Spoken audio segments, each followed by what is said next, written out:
Assalomu alaykum aziz do'stlar. Bugun biz sizlar bilan Fransiyaning avtomagistral yo'llari, ularda harakatlanish, umuman Fransiyada harakatlanish, Yevropada harakatlanish to'g'risida suhbatlashamiz. Yevropada ishlamoqchi bo'lgan, Yevropada ishlash uchun kelmoqchi bo'lgan do'stlarimiz uchun maslahatlar, sayohatga kelmoqchi bo'lgan do'stlarimiz uchun qiziqarli ma'lumotlar bizning kanalimizda doim a'zo bo'ling, kuzatib boring. Kommentariyada o'z fikrlaringizni yozib qoldiring. Ya'ni Fransiyada avtomagistralda ketyapmiz mana. Umuman olganda Yevropada ishlash, Yevropada yuk haydovchisi bo'lib ishlash uchun viza olish oson emas. Lekin imkoni bor. Imkonsiz narsani o'zi yo'q. Fura haydamoqchi bo'lgan, yuk mashinasi haydamoqchi bo'lgan do'stlarimizga birinchi o'rinda prava zarur bo'ladi. G kategoriya zarur bo'ladi. Agar pravangiz bor bo'lsa, eng kami 1 yil burun olgan bo'lishingiz kerak firmalar bilan gaplashish uchun. Ikkinchisi, taxograf chip kartasi kerak bo'ladi. Ya'ni sizni necha soat ish qildingiz, necha soat dam oldingiz tekshirib turuvchi taxograf apparatiga tushadigan chip karta kerak bo'ladi. Taxograf chip kartasini titem ilovasini o'rnatib olib, masofadan turib zakaz berishingiz mumkin. Xizmatlar narxlari o'sha yerda belgilangan. Yana bir xizmati uyingizgacha olib kelib beradigan pochta xizmati ham bor. Xo'p, pravangiz bor, xo'p, chip kartangiz bor bo'ldi. Endi qiladigan ishingiz firma topish. Yevropada asosan O'zbekiston pravalari yoki SNG pravalarini hamma davlatlar ham qabul qilavermaydi, lekin asosan qabul qiluvchilar bu eski sovet, podsovet davlatlari, Polsha va ba'zi davlatlar O'zbekiston pravalarini qabul qiladi. Qolganlari fura haydovchiligi uchun, yuk mashina yoki umuman haydovchilik uchun Yevro pravani so'raydi. Demak, Latviya, Litva, Estoniya, Slovakiya, Sloveniya shunga o'xshash davlatlar, Polsha, bular hammasiga O'zbekiston pravalari yetarli bo'ladi. Faqat Yevropada yuk tashish uchun xalqaro sertifikat kerak bo'ladi. Ya'ni buni kod 95 deb nomlanadi. Xalqaro yuk tashish uchun, Yevropa bo'ylab yuk tashish uchun ruxsatnoma, ya'ni sertifikat. Bu narsani shu yerga kelib olsangiz ham bo'ladi. Yoki O'zbekistonda turib, firma bilan gaplashgan holatda onlayn o'qib, tayyor bo'lganda Yevropaga kelib, uni kartochka ko'rinishida olsangiz bo'ladi. Demak, pravangiz bo'ldi, chip kartangiz bo'ldi. Hop, kod 95 sertifikatingiz, kartochkangiz bo'ldi. Endi yuk tashishingiz mumkin. Endi bu holatga kelish uchun, bunday holatda to'liq bosib o'tish uchun birinchi o'rinda bizga ya'ni viza kerak bo'ladi. Yevropaga kirish uchun viza. Viza topish uchun biz birinchi o'rinda qiladigan ishimiz firma topamiz. Firmani Latviya, Litva, Estoniya, misol Slovakiya, Polsha davlatlaridan qidirishimiz kerak. Internetda logistika kompaniyalari deb nomlasangiz yoki shu qidiruv saytlarida qidirsangiz, bu saytlarda firmalarning ofitsialniy saytlari bor. Kirib, adil kadr nomerlarini topib, ularga bog'lanib, bemalol ulardan talablariga mos tushsangiz, bemalol ulardan приглашение olib, shartnomalar tayyorlab, bemalol viza qilib kelishingiz mumkin. Bu firmalarni qanday topaman degan savollar bo'lsa, bunga alohida bitta video tayyorlaymiz. Yevropada qanday firmalar bor, ular qaysi nomerlarga murojaat qilishingiz mumkin. Bu haqida keyingi videolarimizni tayyorlaymiz. Hozircha umumiy ma'lumotlar berib ketyapmiz. Ya'ni Yevropada ishlamoqchi bo'lgan, umuman qaysi soha bo'lishidan qat'iy nazar ishlamoqchi bo'lgan insonga birinchi o'rinda mutaxassislik diplomi yoki mutaxassisligini tasdiqlovchi hujjat kerak bo'ladi. Misol shofyorga prava kerak bo'lsa, svarshga svarshilikni bitirganligi haqida diplom. Kara haydovchisi bo'lsa, uni o'zini diplomi. Traktorchi bo'lsa, traktorda o'zini pravasi. Umuman quruvchi bo'lsa, arxitektor bo'lsa, arxitekturani bitirganligi haqida diplom. Shunga o'xshash o'shani mutaxassisligi to'g'risida hujjati bo'lishi kerak. Siz Yevropaga kelmoqchisiz. Buning uchun nima qilishingiz kerak? Birinchi o'rinda qo'lingizdan nima ish keladi? Shuni o'ylab ko'ring. Bu yerda yordamchi yoki ruscha qilayotganda pastornik kerak emas. Faqat usta kerak. Har bir sohani ustasi. Ya'ni usta deganda bu qurilish ustasi bo'lishi mumkin, faqat shu emas. Umuman ustasi, har bir sohaning ustasi kerak bo'ladi. Shofyor bo'lsa, shofyor ustasi. Lekin kelib o'rgatmaydi. O'rgatadigan narsalar bular dokument qoidalarini, o'ziga yarasha tartib qoidalarini o'rgatadi. Mashina minishni emas. Mashina minishni imkon qadar O'zbekistonda o'rganib kelish kerak. Bu yerda tajriba orttirish mumkin. Shuni to'g'ri tushuninglar. Umuman hamma sohada ham usta kerak.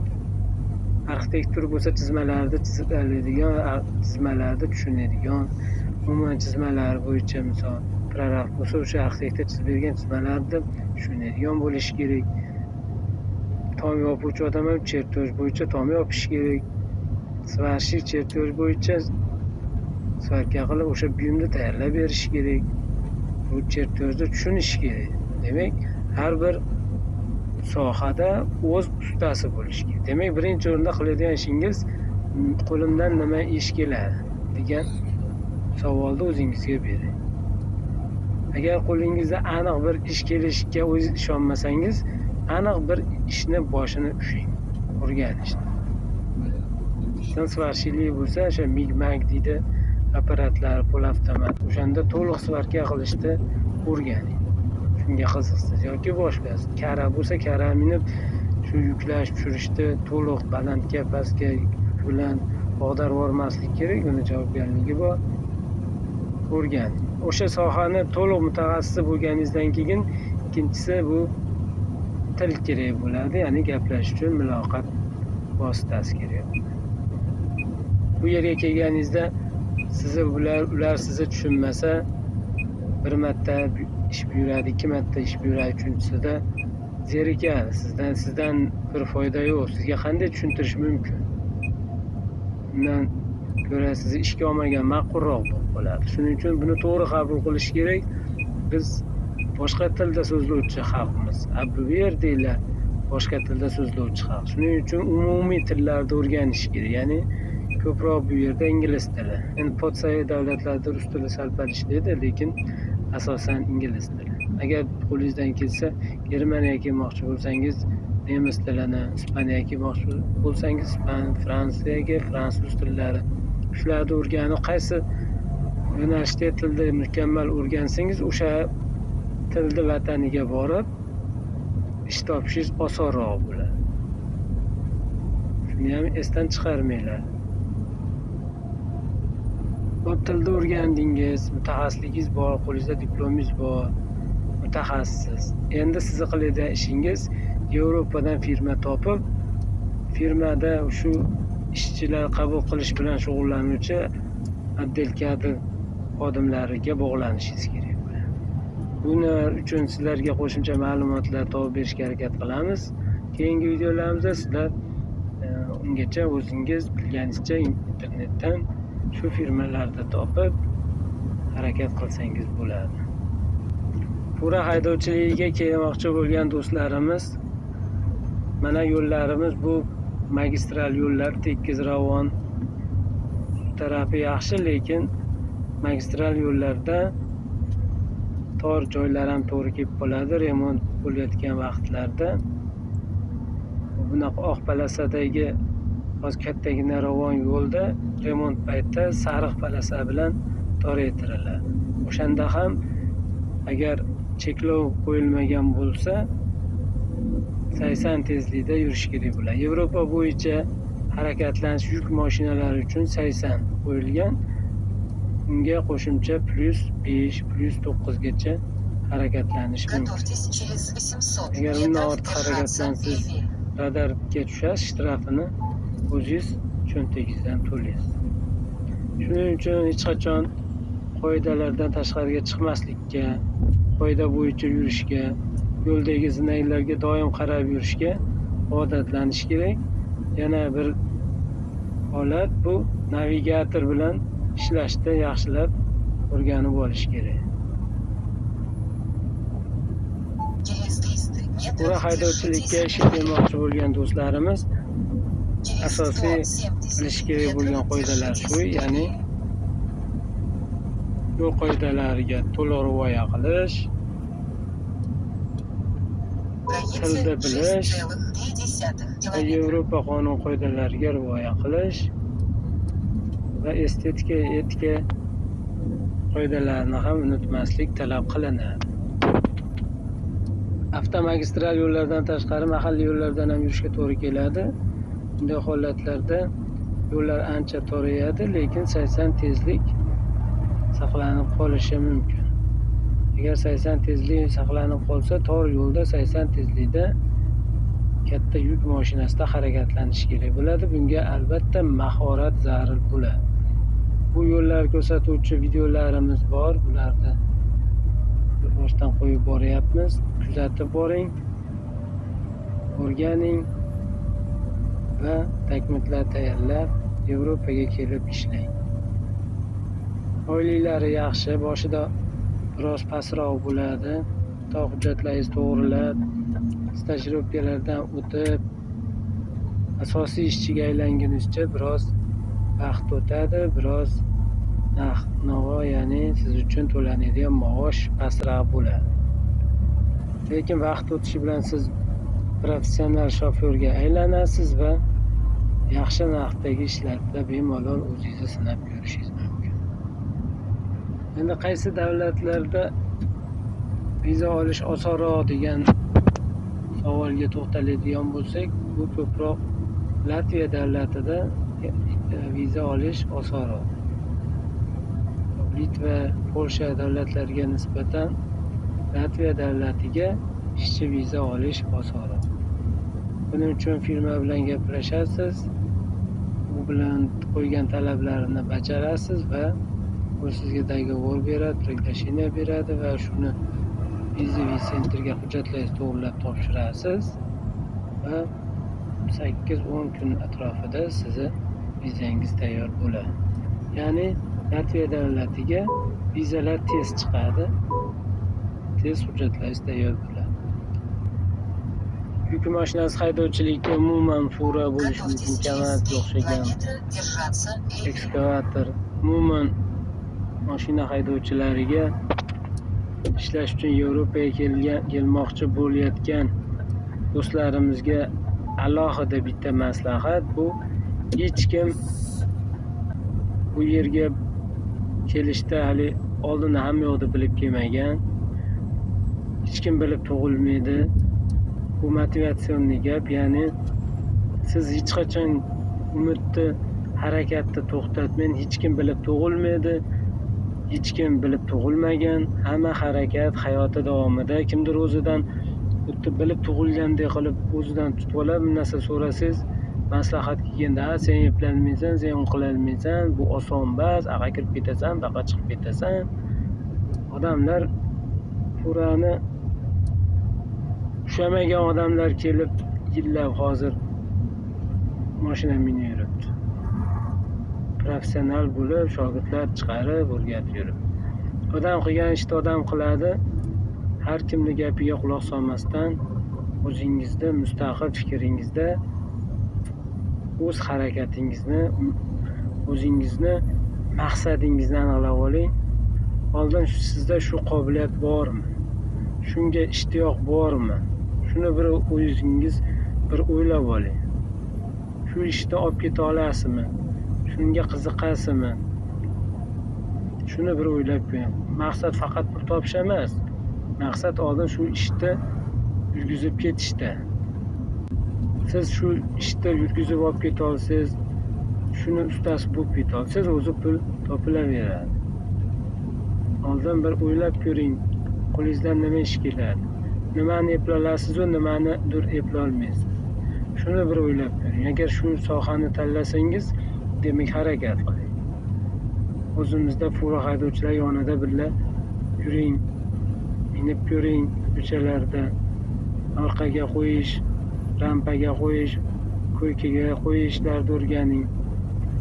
Qancha oson o'rgansangiz o'zimizda bu yerga kelganingizda sizda imtihonlar va praktikangiz bo'lgani uchun minishlar ancha oson bo'ladi.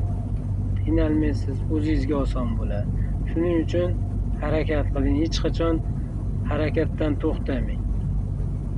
Hech kim bilib tug'ilmaydi, hamma hayoti davomida o'rganadi. Xuddi shuni hech qachon esingizdan chiqarmang, harakatda to'xtamang. Dokumentlarga kelsak, ular uchun qo'shimcha videolar tayyorlaymiz.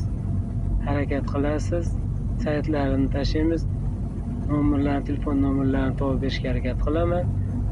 Shularga o'zingiz chiqib, o'zingiz haqida ma'lumot berasiz.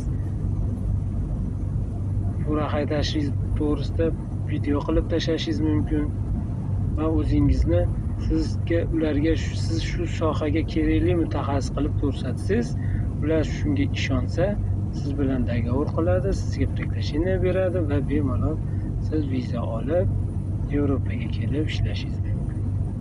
Boshida qiyin narsaga o'xshaydi, toqqa qarasangiz xuddi qiyin chiqishingizga o'xshaydi-yu, chiqib olgan odamga o'sha qiyinchilik o'tib bo'lgan bo'ladi. Hamma narsa ham qiyin bilmaganga, bilganga hamma narsa ham oson. Siz ham nimanidir bilasiz, o'sha narsa bilmagan odam uchun qiyin. Lekin siz bilmagan soha hozircha qiyin. Lekin siz o'rganib olganingizdan keyin bu soha ham oddiy sohaga aylanib qoladi. Через 1 километр держитесь левее. Shuning uchun harakatni to'xtatmang, maqsadni aniq qiling va o'z sharoitingizni o'zingiz yaxshilang. Maqsadlarga erishing. Ham daromad qiling, ham sayohat qiling. Dunyoni ko'ring, sivilizatsiyani ko'ring, texnologiyani ko'ring, texnikani ko'ring. Bu sizni hayotingizni ancha o'zgartirishi mumkin. Nafaqat sizni, sizdan keyingi avlodni, yoningizdagilarning hayotini o'zgartiradi.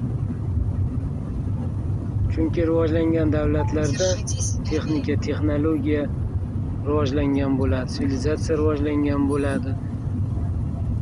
Siz o'shalardan yangi texnologiyalarni olib borsangiz, o'zimizda boshqa bizneslar qilishingiz mumkin. Buning uchun oldin bu yerda ishlarini o'rganish uchun bu yerga kelish kerak. Bu yerda odamlar nima ish qilyapti, nima biznes qilyapti, qanday sohalar yuryapti, qanday sohalar to'xtagan. Shularni ko'rish uchun bu yerda kelib tajribangizni oshirsangiz bo'ladi. Yevropada ishlash, Yevropada harakatlar, sayohatlar, ma'lumotlar to'g'risida kanalimizda yoritib borishga harakat qilamiz. Siz azizlardan bizni qo'llab-quvvatlab kanalimizga a'zo bo'lib qo'yishingizni so'raymiz va kommentariyada yana qanday mavzularda video tayyorlashimiz haqida o'z fikrlaringizni berib borishingizni so'rab qolamiz.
Проедьте 120 километров.